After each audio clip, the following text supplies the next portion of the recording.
Muy buenas tardes a todas las personas que tienen la oportunidad de ver este material que generamos desde la Cátedra de Derecho de las Familias con la colaboración y el compromiso de nuestro gran equipo de adscriptos. Hoy vamos a tener la presentación del doctor Sebastián Ramos, que como ustedes sabrán también es adscripto a nuestra cátedra, recibido en nuestra facultad. Y Sebastián va a conversar con ustedes uno de los efectos más trascendentes del derecho matrimonial, que son las relaciones patrimoniales. Sebastián, te voy a pasar los atributos para que puedas compartir la pantalla. Bueno, primero que nada, muchas gracias, Mariel, y buenas tardes a todos los que nos están viendo. Muy bien, todo tuyo, a ver si ya puedes hacer tu presentación. Ahí.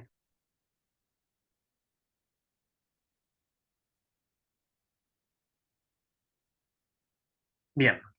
Bueno, el tema que voy a hablar es el régimen patrimonial del matrimonio, que como bien sabemos es un tema bastante amplio.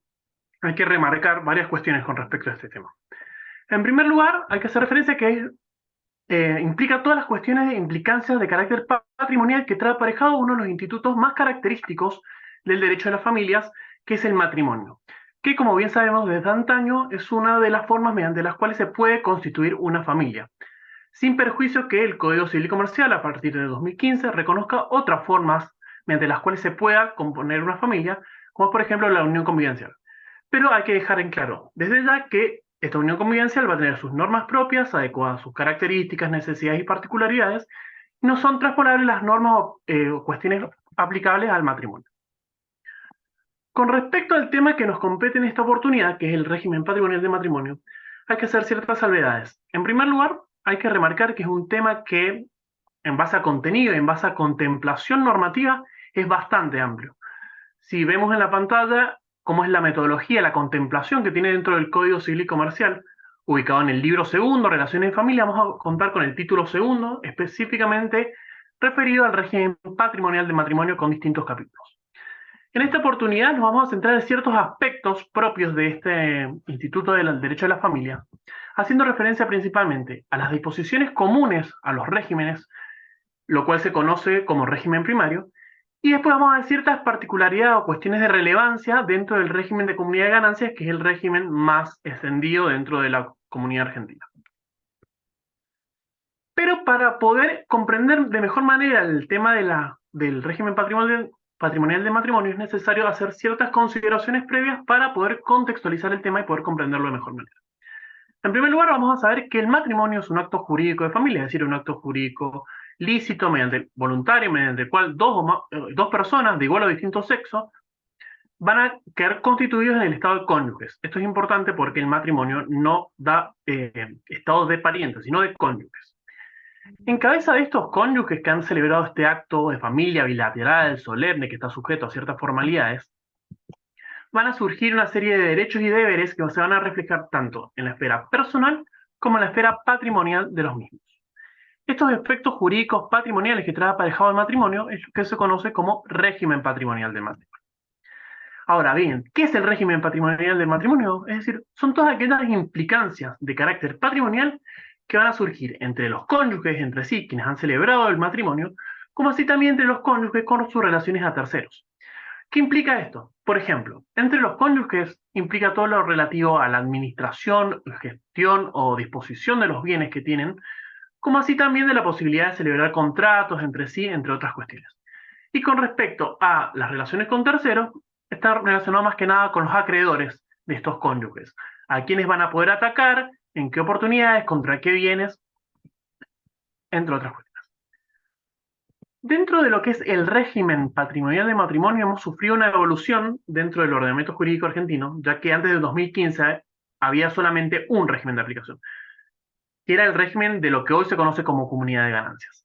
Pero en la actualidad, haciendo uso de la autonomía de la voluntad, reconocimiento de ciertos principios como la igualdad y las necesidades propias de la comunidad argentina, ha surgido la posibilidad de hacer elección de otro de los regímenes que contempla el Código Civil y Comercial, que es el régimen de separación de bienes. Hay que hacer ciertas salvedades con respecto a esto. En primer lugar, hay que remarcar que el régimen de comunidad, si bien en el régimen patrimonial, si bien se reconoce cierta autonomía de la voluntad, esta se encuentra limitada. ¿Por qué? Porque no existe un régimen patrimonial abierto o amplio, sino que los cónyuges solamente se van a limitar a poder elegir cuál es el régimen patrimonial aplicable. Para poder valerse del régimen de separación de bienes, será necesario hacer una convención matrimonial en la cual se haga específicamente mención a la elección. En el caso de que no exista una convención matrimonial o que existiendo no se haga mención a esta cuestión, será de aplicación supletoria legal el régimen de comunidad de ganancias, teniendo en cuenta que es el régimen más extendido en materia jurisprudencial, doctrinaria, y que tiene mayor incidencia y aplicación dentro del ordenamiento jurídico argentino y dentro de la comunidad argentina. Pero bueno, también esta autonomía de la voluntad se va a reflejar en la posibilidad de mutar de un régimen a otro, siempre que exista, bueno, la aplicación durante un año del régimen que se pretende cambiar. Ahora bien, hay ciertas cuestiones dentro de lo que es el carácter patrimonial que es indiferente al régimen que se haya elegido o sea de aplicación supletoria, que es lo que se conoce como régimen primario, que metodológicamente dentro del Código Civil y Comercial está mencionado como disposiciones comunes a ambos regímenes.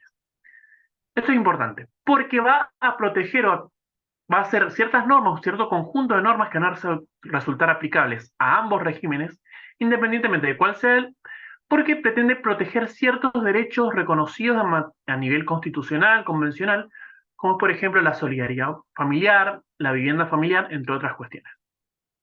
Estas normas, este régimen primario, no va a ser, poder ser derogado por convención entre los cónyuges y va a ser siempre de aplicación obligatoria, es decir, que es de orden público. Y va a versar sobre ciertas cuestiones patrimoniales, que son el deber de contribución, la protección de la vivienda familiar, los contratos entre cónyuges, la solidaridad de deudas y, y el régimen de bienes no registrables. Ahí en ese podemos ver los artículos en los cuales está contemplado el régimen primario. El primer cuestión a tratar dentro del régimen primario es el deber de contribución. Como bien sabemos, el matrimonio trae aparejado, bueno, efectos jurídicos patrimoniales, porque implica que los cónyuges han celebrado un acto formal porque tiene un proyecto de vida en común. Ese proyecto de vida en común está basado en la cooperación. La cooperación tiene una faz material que se ve reflejada en este deber de contribución.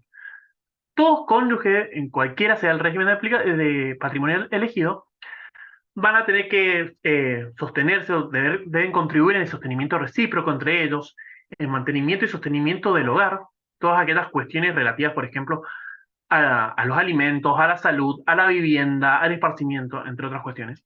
Y también el sostenimiento tiene que reflejarse con respecto a los hijos comunes, como así también a los hijos con discapacidad, incapaces, o que menores de edad que convivan con los cónyuges que sean hijos de otra pareja. Esto es importante remarcarlo, que en base a la distribución equitativa que realiza el Código Civil y Comercial, porque reconoce que este deber de contribución va a darse en razón a los recursos de cada uno de los cónyuges, es decir, aquel cónyuge que tenga más recursos tendrá que hacer más prestaciones para poder cubrir este deber de contribución. Pero también reconoce una norma con clara perspectiva de género, que es el deber la posibilidad de contribuir en especie, porque reconoce que el trabajo del hogar tiene un valor económico.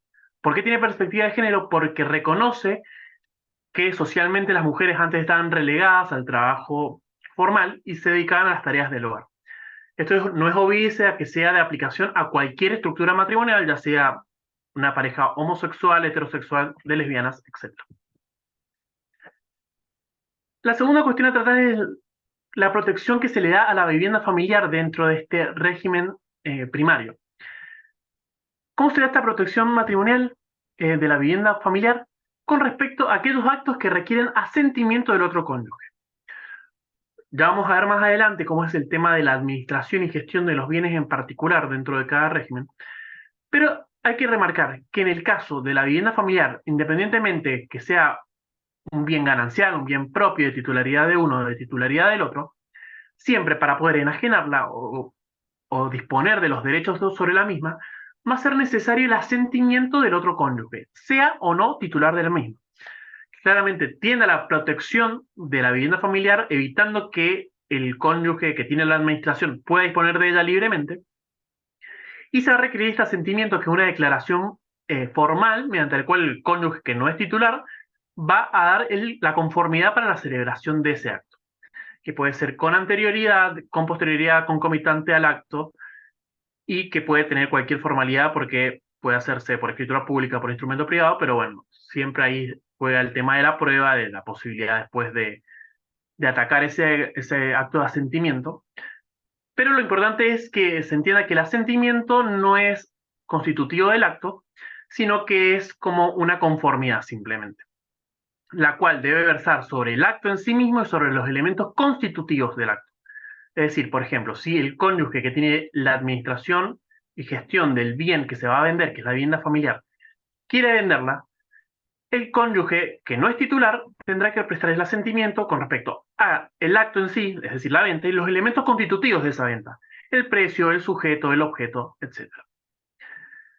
Va a existir la posibilidad de que se supla por autorización judicial ese asentimiento en el caso de que el cónyuge no dé el asentimiento. El cónyuge tiene la titularidad del bien y la gestión del mismo, va a poder obtener la autorización judicial en el caso que esté impedido de hacerlo, que sea incapaz, que haya una negativa que no se justifique en alguna cuestión de interés familiar. Esta autorización judicial va a suplir el asentimiento y va a permitir que la persona pueda enajenar el bien o disponer de él, y lo cual le va a ser oponible al cónyuge que no dio el asentimiento. Pero también hay que remarcar que ese asentimiento, esa limitación, tiene una sanción en el caso de que se celebre el acto sin el asentimiento del otro cónyuge, que va a ser la nulidad del acto. El cónyuge que no dio asentimiento va a poder solicitar la nulidad del acto, pero va a estar sujeto a un plazo de caducidad, el cual tiene una doble limitación. No se va a poder dar 6 meses después desde que se tuvo conocimiento del acto, y tampoco se va a poder dar 6 meses después de que haya finalizado o se haya culminado el régimen patrimonial. Y otra de las características dentro de este marco de protección de la vivienda familiar va a ser la ejecutabilidad de las viviendas familiar por las deudas posteriores a la celebración del matrimonio, excepto en aquellos casos que el cónyuge haya dado la conformidad del asentimiento. La tercera cuestión a tratar es respecto a los contratos que se pueden dar dentro del marco matrimonial. Hay que hacer cierta salvedad porque existe con respecto al régimen de comunidad de ganancias una inhabilidad especial, es decir, que los cónyuges que están bajo este régimen de protección, de este régimen patrimonial, no van a poder celebrar en interés propio contratos. Pero bueno, la doctrina ha reconocido que hay ciertos contratos que el código expresamente permite, como por ejemplo el contrato de mandato, el cual está reconocido expresamente dentro del régimen primario a favor de los cónyuges dentro de ambos regímenes. En primer lugar, ¿qué implica este mandato? Que las personas que lo otorguen le van a poder otorgar su mandato al otro cónyuge para poder celebrar todas aquellas cuestiones propias del régimen patrimonial, es decir, por ejemplo, lo relativo a la administración de los bienes. Pero, ¿cuál es la limitación? Que no va a poder servir para darse el asentimiento a sí mismo. Por ejemplo, yo soy mandatario de mi cónyuge y a la vez soy titular de un bien cuya enajenación requiere el asentimiento del otro cónyuge. Ese poder que yo tengo no me va a permitir dar el asentimiento del otro cónyuge. Siempre va a tener que ser expresado por el otro. Pero sin perjuicio de que uno pueda solicitar, como dije con anterioridad, la posibilidad de obtener una autorización judicial. También existe la posibilidad de que el cónyuge pueda ser autorizado judicialmente en caso de ausencia o impedimento transitorio del otro cónyuge para poder actuar en representación del otro. En el caso de que no haya ni autorización judicial para actuar en nombre del otro o mandato expreso, regirán las normas propias de la gestión de bienes, la gestión de negocios. La cuarta cuestión dentro del derecho primario, del régimen primario del matrimonio, es lo relativo a la responsabilidad solidaria. Es decir, aquellas cuestiones que van a quedar, eso es una cuestión que implica la protección de ciertos terceros que van a ser los acreedores para el cobro de sus créditos. Como principio general hay que remarcar que existe una irresponsabilidad por las deudas contraídas por el otro cónyuge. Es decir, cada cónyuge va a responder frente a sus acreedores con sus bienes propios o gananciales, dependiendo si se trata de un régimen de comunidad de ganancias, o con sus bienes propios en el caso de separación de bienes. Pero existe una limitación dentro del régimen primario, que es la responsabilidad solidaria respecto a las deudas contraídas por necesidades del hogar, el sostenimiento o educación de los hijos. En estos casos, los acreedores van a poder atacar a ambos cónyuges con respecto a la totalidad de sus bienes y, y ahí van a regir las normas propias de la solidaridad, es decir, la interrupción de los plazos va a ser común, la cancelación por uno de los cónyuges de la deuda extingue la deuda, se le puede exigir la totalidad de la deuda a uno o a otro indiferentemente. La quinta cuestión dentro de este régimen primario va a ser lo relativo a las cosas muebles no registrables. Como regla general, todos los actos celebrados por un cónyuge respecto a estos bienes no registrables con terceros de buena fe son válidos, con las limitaciones que voy a mencionar en esta oportunidad. En primer lugar, con los bienes indispensables del hogar. ¿Por qué? Porque como bien hablamos recién de la protección de la vivienda, esta protección se extiende a los bienes indispensables del hogar. Entonces, todos aquellos bienes indispensables que se quieran enajenar van a necesitar del asentimiento del otro cónyuge.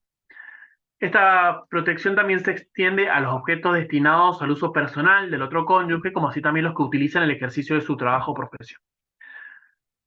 En el caso de que se hayan enajenado bienes, dentro de los cuales están incluidos en la excepción, sin el asentimiento del otro, podrá solicitarse la nulidad con las limitaciones temporales mencionadas con anterioridad. Ahora bien, teniendo en claro cuáles son las pautas aplicables a ambos regímenes, voy a hacer ciertas consideraciones respecto al régimen de comunidad de ganancias que remarco en el régimen de aplicación supletoria, en el caso de que no se haya optado expresamente por el régimen de separación de bienes. Hay ciertas cuestiones vinculadas a este tema, principalmente el tema de la calificación de bienes, cómo va a ser la gestión y administración del mismo y cómo va a ser el pasivo, tanto durante la vigencia de la comunidad como así también durante la parte de la liquidación. En primer lugar, vamos a hacer referencia a la calificación de los bienes. Hay que remarcar que la celebración de un matrimonio bajo este régimen patrimonial va a implicar la conformación de una comunidad de ganancias, la cual va a estar formada por 4 masas de bienes. Los bienes propios de titularidad de uno de los cónyuges, los bienes propios de titularidad del otro cónyuge, los bienes gananciales de titularidad de uno y los bienes gananciales de titularidad del otro. Esta calificación es independiente de las cuestiones registrales. Un bien puede tener una calificación de propio o ganancial, lo cual no implica que coincida por ejemplo, un bien ganancial no implica un condominio de un bien. Puede ser de titularidad de uno, pero tiene una calificación de bien ganancial. Esta diferenciación entre bienes propios y gananciales tiene cierta implicancia, principalmente porque sobre los bienes gananciales se tiene un derecho de expectativa en participación de un 50% de los mismos en el caso que se liquide la comunidad de ganancias por uno de los motivos o causales de extinción de la comunidad de ganancias. También tendrá ciertas implicancias a nivel sucesorio, pero dicha cuestión excede esta temática. Hay que remarcar que existe una regla de que sobre un bien existe una calificación única. Y van a existir ciertas pautas que nos van a permitir identificar cuáles son los bienes propios y los bienes gananciales.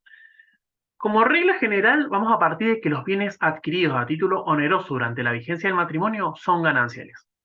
Dicha premisa nos marca 2 principios. Por un lado, un límite temporal, es decir, aquellos bienes obtenidos durante la vigencia del matrimonio son gananciales, los bienes adquiridos con anterioridad son propios. Ahora bien, nos marca una segunda pauta, la onerosidad o gratuidad del acto mediante el cual se ha obtenido el bien. Todos los bienes obtenidos a título oneroso durante la vigencia del matrimonio son gananciales. Y los adquiridos a título gratuito, independientemente que sea con anterioridad o con posterioridad a la celebración del matrimonio, son propios. Por ejemplo, los bienes obtenidos en base a donaciones, en base a herencias, legados, etc.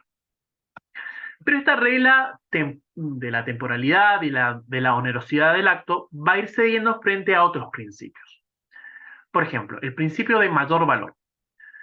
En aquellos casos en los cuales se haya obtenido a título oneroso un bien durante la vigencia del matrimonio, teníamos la regla de que era ganancial. Ahora hay que ver de dónde es el origen de los bienes que se han utilizado para poder hacer frente a la adquisición de ese bien. Suponiendo que se hubiera utilizado un dinero recibido por una herencia, que eran 50.000 pesos, frente a un aporte de 150.000 pesos de salarios, que como expresamente se dice en el Código Civil Comercial, son gananciales, existe un mayor valor de la proporcional ganancial. Entonces, independientemente de que se hayan aportado bienes propios para adquirir ese bien, el bien es ganancial, pero existe un derecho de recompensa a este cónyuge que aportó sus bienes propios en el momento de la liquidación. Hay que tener en cuenta que esas recompensas van a entrar en juego en la liquidación de la comunidad. Es decir, estas recompensas implican como ciertos créditos de aquel cónyuge que ha hecho una erogación que ha favorecido a la comunidad, o de la comunidad contra el cónyuge porque se ha visto desfavorecida a favor del mismo. El segundo principio es el principio de causa a título anterior. Por ejemplo, en el caso de la adquisición de un inmueble que se ha celebrado un contrato de compraventa con anterioridad a la celebración del matrimonio y la cancelación del precio se ha dado durante toda la vigencia del matrimonio con bienes gananciales, la calificación del bien es propia, porque existía una causa o título anterior a la celebración del matrimonio que así lo indica. Volvemos a lo mismo, como se han utilizado bienes gananciales para poder salvar esa deuda de ese bien propio, va a existir un derecho de recompensa de la comunidad con respecto a ese cónyuge. Otro de los principios es el principio de subrogación real. Por ejemplo, en el caso de que una persona tenía un bien propio adquirido por una herencia, un automotor, el cual ha vendido para poder comprar otro bien, otro automotor, existe una subrogación real del bien. Por lo tanto, pese a que se ha obtenido título oneroso durante la vigencia del matrimonio, como el origen de los fondos es propio, la calificación del bien va a ser propio. Y dicho principio va a ceder frente al principio de mayor valor. Otro de los principios es el principio de accesión. Por ejemplo, una persona tiene un inmueble de carácter propio obtenido por una donación, en el cual se ha construido una casa durante la vigencia del matrimonio con fondos gananciales. La accesión, sabemos que por accesoriedad las cuestiones accesorias siguen la naturaleza del principal. Ese inmueble incorporado esa construcción incorporada al inmueble va a tener carácter de propio, pero va a existir un derecho de recompensa a favor de la comunidad al momento de liquidar la comunidad. Otro de los principios es el caso de la continuidad de la calificación anterior de la parte indivisa que el mismo cónyuge ya poseía. Esto implica que, por ejemplo, uno de los cónyuges puede ser condómino por una herencia con su hermano en partes iguales, en un 50%. Si ese mismo cónyuge que es cotitular de ese bien en condominio, adquiere la titularidad de la otra parte indivisa, en ese caso, pese a que se ha obtenido durante la vigencia del matrimonio con bienes gananciales, la calificación va a seguir siendo propia. Es decir, la totalidad del bien va a ser propio. Y existe una única excepción de calificación única, que es la calificación dual, en el caso de que también existe un condominio de uno de los cónyuges con otra persona, en partes iguales, suponiendo, y el otro cónyuge que no era cotitular adquiere la parte indivisa de la persona no cónyuge, ese bien va a tener una doble calificación. Suponiendo que el primero de los cónyuges había obtenido el bien por una herencia, esa parte indivisa será propia, y el segundo cónyuge, que no era cotitular, ha adquirido durante la vigencia del matrimonio a título oneroso ese bien con bienes gananciales, esa parte indivisa tendrá la calificación de bien ganancial de titularidad del cónyuge que no era originariamente condómino. El Código Civil y Comercial hace una enumeración en el artículo 464 y 465, de cuáles son los bienes propios y los bienes gananciales, pero las pautas mencionadas con anterioridad van a permitir identificar cuáles son los bienes propios gananciales y van a poder permitir resolver ciertas cuestiones en el caso de duda, pese a que haya una enumeración específica que resuelva casos concretos de calificación. Ahora bien, otra de las cuestiones a tratar dentro del régimen de comunidad de ganancias es respecto al pasivo. Ya hicimos ciertas salvedades, nombramos ciertas implicancias con respecto a esto dentro del régimen primario. Como principio general, también la irresponsabilidad por las deudas contraídas por el otro. Es decir, que cada uno va a responder por sus deudas con los bienes propios gananciales de su titularidad. Esto implica la protección que tienen los acreedores y saber a quién va dirigida las acciones eh, para poder cobrar sus propios créditos. Pero bueno, existen ciertas excepciones. En primer lugar, las normas del régimen primario, como ya lo mencionamos, en el caso de necesidades del hogar, sostenimiento y educación de los hijos. En esos casos existe una responsabilidad de carácter solidario, de manera tal que los acreedores van a poder atacar indistintamente a cualquiera de los cónyuges contra la totalidad de sus bienes, ya sean propios o gananciales, independientemente de quién haya sido la persona que contrató con el acreedor. Y acá tenemos una excepción específica del régimen de comunidad de ganancias, que es por los gastos de conservación y reparación de los bienes gananciales. También va a responder el cónyuge que no contrató la deuda, pero con la limitación de que va a poder atacarse solamente sus bienes gananciales. Esto se trata de un caso de responsabilidad concurrente, lo cual será de aplicación las normas propias de ese tipo de obligaciones. Con respecto a, bueno, a los plazos, a la posibilidad de quién se le puede exigir, etc. Hay que tener en claro que esto es durante la vigencia del matrimonio y está más que nada orientado respecto a los terceros acreedores, es decir, con respecto a quiénes van a poder cobrar y contra qué bienes se va a poder atacar. Ahora bien, ya durante la etapa de la liquidación hay que hacer ciertas diferenciaciones entre las cargas de la comunidad y las obligaciones personales. Las cargas de la comunidad están enumeradas dentro del Código Civil Comercial, como así también las obligaciones personales. ¿Y qué va a implicar?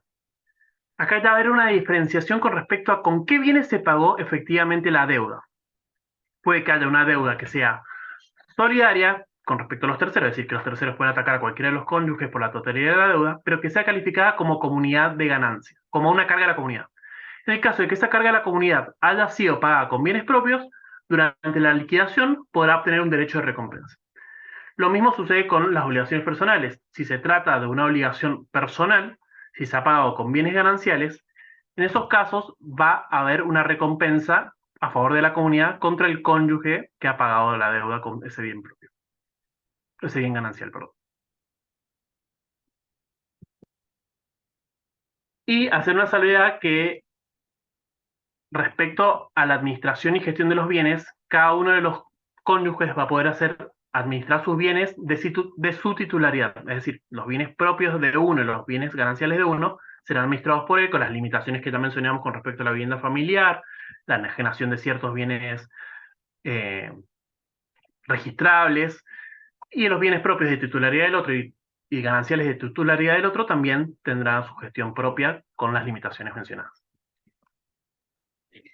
Bueno, muy bien, Sebastián, muchísimas gracias por haberte animado a tratar uno de los temas más difíciles que tiene el derecho de las familias. Les dejamos entonces presentado este material, siempre recomendando que se complemente con la bibliografía, mucha de la cual la van a encontrar también en el aula virtual, además de los libros y manuales sugeridos. Bueno, por ahora los dejamos. Gracias, Sebastián, y nos vemos en la próxima.